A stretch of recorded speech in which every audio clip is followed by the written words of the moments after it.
আসসালামু আলাইকুম। আশা করি সবাই ভালো আছেন। টেক রকিবিডি চ্যানেলের নতুন একটি এপিসোডে আপনাকে স্বাগত। ভিডিওর শুরুতে যে স্ট্যাটাস ভিডিওটি দেখিয়েছি, এই ধরনের স্ট্যাটাস ভিডিওগুলি কিন্তু টিকটকে খুবই ভাইরাল এবং ট্রেন্ডিংয়ে রয়েছে। আজকের এপিসোডে দেখাবো কিভাবে আপনারা একটি মাত্র ক্লিক করেই এই ধরনের স্ট্যাটাস ভিডিও তৈরি করে নিতে পারবেন। তো চলুন ভিডিওটি শুরু করা যাক। চলে এলাম মোবাইল স্ক্রিনে। এ ধরনের স্ট্যাটাস ভিডিও তৈরি করার জন্য আমার ডেসক্রিপশন বক্সে একটি লিঙ্ক দেওয়া থাকবে, সেই লিঙ্কের উপর প্রথমে ক্লিক করে নেবেন। লিঙ্কের উপর ক্লিক করার পর এরকম একটি ইন্টারফেস চলে আসবে। এরপর এখানে দেখতে পাচ্ছেন ইউজ টেমপ্লেট ইন ক্যাপকাট নামে একটি অপশন আছে, এটির উপর ক্লিক করতে হবে।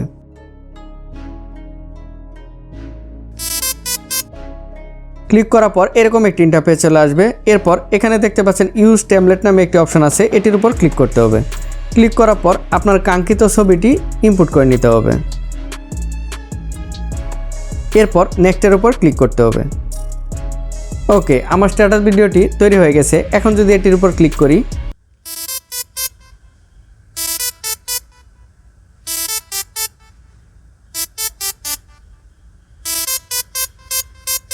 দেখতে পাচ্ছেন একটি মাত্র ক্লিক করে স্ট্যাটাস ভিডিওটি তৈরি হয়ে গেছে।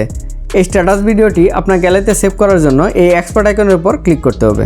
ক্লিক করার পর এখানে দুটি অপশন চলে আসবে, একটি হচ্ছে এক্সপোর্ট উইদাউট ওয়াটারমার্ক, আরেকটা হচ্ছে এক্সপোর্ট। আপনারা যদি এই ক্যাপকাটের ওয়াটারমার্ক ছাড়া যদি স্ট্যাটাস ভিডিওটি এক্সপোর্ট করতে চান, মানে গ্যালারিতে সেভ করতে চান, সেক্ষেত্রে এক্সপোর্ট উইদাউট ওয়াটারমার্ক এটির উপর ক্লিক করে দিতে হবে। ক্লিক করলেই এই স্ট্যাটাস ভিডিওটি আপনার গ্যালারিতে সেভ হয়ে যাবে।